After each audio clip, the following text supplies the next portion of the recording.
Ya, oke, shalom. Shalom. Shalom. Shalom. Shalom. Shalom. Salam sejahtera kita semua. Jadi tadi kita sudah awali dengan pujian dan doa. Ya. Pak Guru absen dulu ya untuk kelas 9. Brestu, Seren, Kurnia, Claudia, Cynthia, Bella, Hadir. Fitriani, Latuheru, Haryanto, Wayuni, Hadir. Yuda, Bapak. apa ya? Yuni, Kirana, Lestari. Bapak. Ini Yuda ini izin dia. Dia itu Bapak. Dia ada WA Bu wali kelas, motornya rusak, tidak mau hidup. Berharap itu benar, jangan sampai tidak benar kan? Ya. Ya, kalau sampai tidak benar nanti suka nanti mati terus motornya. Oke, hari ini kita masuk di babnya yang ke-6 tentang tadi peranan Roh Kudus dalam hidup orang beriman dan berpengharapan. Ya, dalam bab ini ada ayat pembacaan firman Tuhannya dalam Yohanes 14 ayat 16 sampai 17. Jadi dengar ya.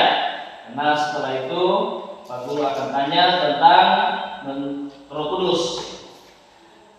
Aku akan minta kepada Bapa dan Dia akan memberikan kepadamu seorang penolong yang lain supaya Ia menyertai kamu selama-lamanya, yaitu Roh kebenaran. Dunia tidak dapat menerima Dia sebab dunia tidak melihat Dia dan tidak mengenal Dia, tetapi kamu mengenal Dia sebab Ia menyertai kamu dan akan diam di dalam kamu. Jadi Pak Guru pengawalnya begini. Kita sering mendengar atau sering menyebutkan bahwa kekristenan itu mengakui adanya Allah Bapa, Allah Anak, Allah Roh Kudus. Allah Bapa sebagai apa? Pencipta. Allah Anak sebagai Allah Roh Kudus sebagai Ibu. jadi menurut semuanya untuk siswa dan siswi di kelas 9 seterus karena berhubungan dengan materi kita di bab 6 peranan Roh Kudus dalam hidup orang beriman. Jadi pertanyaan Bapak yang pertama, menurut kalian siapa itu Roh Kudus? Diri kita. Orang percaya. Satu diri kita, satu Tuhan. Kamu orang percaya, ayo. Tadi Bapak sudah mengawali. Kita mengenal, mengakui, bahkan sering menyebutkan dan kita mempercayai bahwa ada Allah yang disebut dengan Allah Tritunggal, walaupun dalam Alkitab tidak tercatat Allah Tritunggal, kan tidak ada tulisannya begitu, ya. Tidak ada dalam Alkitab itu mencatat Allah Tritunggal, tapi kita tetap mengakui bahwa Allah Bapa, Allah Anak, Allah Roh Kudus, ya. Artinya itu kan Tritunggal, ya kan? Allah yang apa? Pribadi atau Allah yang satu, itu kan Allah Tritunggal namanya. Allah tetap satu. Jadi pertanyaan Bapak, ya, menurut pendapatmu atau pendapat anak-anak atau siswa-siswi, siapa itu Roh Kudus dari pembacaan ini? Ayo. Orang beriman. Orang percaya. Ini orang beriman, orang percaya. Padahal Pak Guru sudah bilang bahwa kita mengakui, mempercayai adanya Allah Tritunggal. Yang ketiga tadi Allah Roh Kudus, ya. Jadi siapa Roh Kudus itu? Itu dia punya pekerjaan, ya, atau sesuatu yang dia buat untuk manusia itu. Karena itu janjinya ketika dia naik ke surga, dia mengutus rohnya yang kudus. Jadi siapa itu rohnya? Allah. Hah? Allah itu sendiri. Kan gitu kan ya? Aku akan pergi ke surga misalnya, ya, aku akan naik ke surga. Artinya setelah itu dia bangkit, ya, dia naik ke surga, dia mengatakan, aku akan pergi dan aku akan mengutus rohku yang kudus, ya. Artinya apa? Kalau dia mengutus rohnya kudus kan berarti rohnya, berarti Allah itu sendiri, gitu. Ya, jadi ingat baik-baik ya. Allah Bapa sebagai apa tadi? Pencipta, Tuhan berarti. Allah Anak sebagai apa? Berarti kan Tuhan.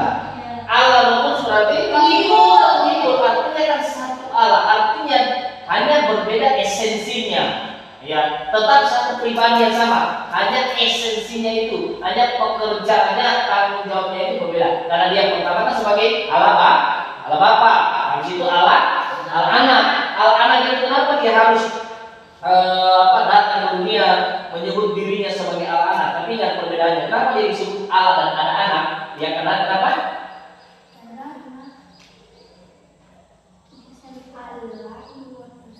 Iya betul, berarti Allah Bapa kan dirinya sendiri ya. Terus ada disebut dengan Allah Anak. Allah berarti bicara tentang pribadinya. Kenapa dia disebut sebagai anak? Karena dia anak. Karena dia Anak. Iya, kenapa dia disebut sebagai anak? Kenapa kamu disebut sebagai anak? Karena anaknya. Kita disebut ini sebagai anak karena kita Lahir. dilahirkan. Nah, kan gitu. Kita disebut sebagai anak kita dilahirkan. Makanya Yesus juga lahir dari siapa? Para Maria. Hanya ada perbedaannya. Walaupun dia lahir dari Maria, dari darah Maria, ya dari kandungan Maria, tapi tidak melakukan persetubuhan. Betul enggak? Betul. Ya, karena Maria dan Yusuf itu masih bertunangan. Karena ketika dengan ceritanya ya, ketika Yesus atau ketika Yesus berada di perut Maria, kan Yesus mau bilang, saya kan tidak pernah apa-apakan dia, kami baru tunangan, betul enggak? Kami kan baru tunangan. Kok dia sudah hamil? Saya tidak mau, saya menceraikan. Kan begitu ceritanya. Yusuf mau ceraikan Maria karena dia merasa saya tidak apa-apakan, saya baru tunangan, ya kan? Lalu tiba-tiba dia hamil. Lalu Roh Kudus datang memberitahu, malaikat datang memberitahu bahwa anak yang dalam kandungan Maria itu dari Roh Kudus. Ya. Artinya dari siapa? Dari pribadi Allah itu sendiri. Kenapa dia harus lewat Maria? Kenapa dia tidak turun langsung saja datang dari tempatnya Maha Kudus? Ya kalau kita tanya, kenapa sih harus lewat Maria? Ya. Lalu kita berlogika saja. Mau lewat siapa saja dia bisa. Karena apa? Karena dia Allah yang Esa. Jadi kalau bicara tentang Allah yang Esa, dia bisa buat apa saja. Betul nggak? Paham nggak? Ya. Jadi dia bisa lewat siapa saja. Hanya kan tidak mungkin dia mengalir lewat binatang. Kan? Enggak tidak sejauh ini ya, paham ya? Jadi dia datang itu lewat manusia. Kenapa? Perbedaannya dia lahir dari darahnya tapi tidak berdosa seperti manusia. Kenapa? Kalau dia lahir turun sebagai Allah langsung ke dunia, dia kan Allah yang Esa. Setelah Allah yang Esa kan dia Allah yang kudus. Firman Tuhan berkata, tanpa kekudusan tidak seorang pun dapat melihat Allah. Artinya kalau dia datang sebagai Allah, artinya kekudusannya, keallahannya itu datang, mati kita semua tidak bisa lihat dia. Buta kita. Ya. Makanya dia datang sebagai manusia sehingga dia bisa bergaul, berteman, bersahabat, punya murid dan lain sebagainya. Ya. Itu menandakan bahwa dia sebagai anak yang harus tunduk kepada bapaknya. Ya. Itu yang kita percaya. Dia datang ke dunia untuk apa?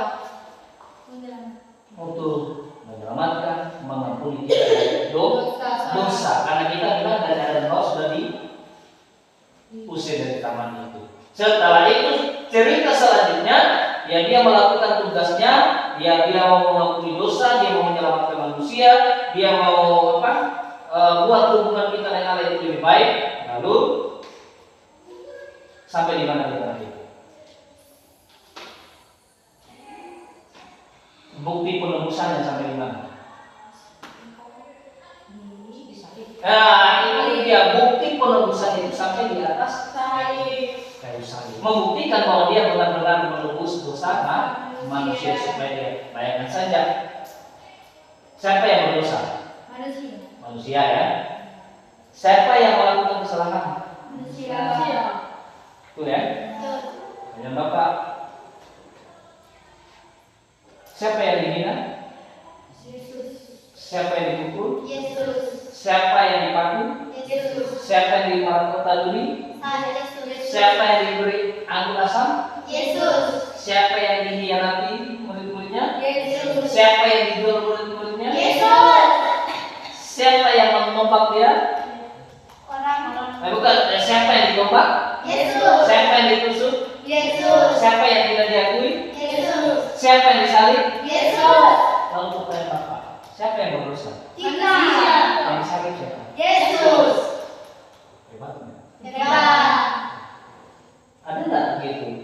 salah. Mau nggak kamu tanggung kesalahannya? Tidak mau. Misalnya dia salah ini, lalu beri susu. Yuni kan salah ceritanya, wah ini salah kan? Dia misalnya membantah lah di kelas. Oh, saya hukum lah kamu beri susu. Berdiri. Beri susu. Keberatan nggak kamu? Ya keberatan lah. Saya juga salah. Wah ini salah, saya dihukum. Betul nggak? Saya disuruh buang sampah, saya disuruh ya mana mau. Logika saja kita pikirkan. Tapi kenapa Yesus dia sampai mati semua dia terima? Karena dia baik. Karena itulah misinya. Dia datang mau menyelamatkan manusia yang Dosa. Lalu kembali kepada materi kita. Allah Roh Kudus sampai di kayu salib dia hidup kembali. Kita hidup, dia bangkit, dia naik ke surga. Apa dia bilang? Aku tidak meninggalkan kamu sebagai yatim piatu. Tahu nggak yatim piatu? Tanpa bapak dan tanpa ibu atau mama. Aku mengutus Roh yang kudus. Siapa itu?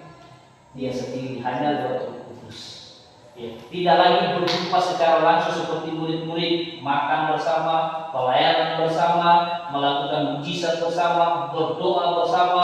Tidak lagi seperti itu, tapi dia lewat Roh yang kudus. Ya, makanya kita mempercayai Allah Bapa, Allah Anak, dan Allah Roh Kudus. Jadi kalau ditanya siapa itu Roh Kudus, ya itu Tuhan itu sendiri. Paham kira-kira? Paham. Ada pertanyaan? Ya. Iya. Lalu pembacaan kita ya itu ya. Jadi bapak lagi siapa itu Roh Kudus? Allah itu sendiri. Allah itu sendiri. Yang terakhir, kalau dia Allah itu sendiri, terus apa dari pembacaan ini? Apa pekerjaannya, tugasnya? Menghibur. Menghibur, apalagi? Menolong. Menolong, apalagi? Pengajar. Pengajar. Pencipta. Pencipta itu sudah apa namanya? Pencipta. Dia menuntun kita, menyertai kita, mengingatkan kita akan bahayanya dosa dan yang menuntun kita pada Kebenaran. kebenaran. Itulah tugas dari Roh Kudus. Dan jangan kalian tanya siapa itu Roh Kudus? Manusia, orang percaya bukan. Roh Kudus itulah pribadi Allah itu sendiri. Ya, hanya esensi itu bicara tentang tugas dan tanggung jawabnya. Ya, tetapi masih tetap satu pribadi yang sama, yaitu dia tetap Tuhan. Jangan kita ditanya, berarti orang Kristen menyembah tiga Allah? Tidak. Kita tetap menyembah satu Allah. Hanya esensinya, dia punya tugas itu berbeda-beda. Tetapi tetap pribadi. Makanya Allah Bapa, artinya dia tetap Allah. Allah Anak, dia tetap Allah. Karena memang dia datang ke dunia menjadi seorang anak. Ya. Lalu dia Allah Kudus. Dia datang ke dunia mengutus Rohnya yang kudus untuk menyertai orang percaya. Ada pertanyaan? Oke, kalau tidak ada pertanyaan, silakan kita lanjutkan pada materi kita selanjutnya tentang halaman 84. Di poin yang ketiga, kedua, ketiga, dan keempat. Apa yang kalian ketahui tentang Roh Kudus? Apakah kalian yakin telah memiliki Roh Kudus? Serupa berapa Roh Kudus yang kalian ketahui? Jadi pikirkan, nanti akan terbuka. Waktunya hanya 3 menit. Siapkan. Tadi kan sudah kita jawab. Oke, ada pertanyaan? Ya, dengan waktu yang sesingkat ini.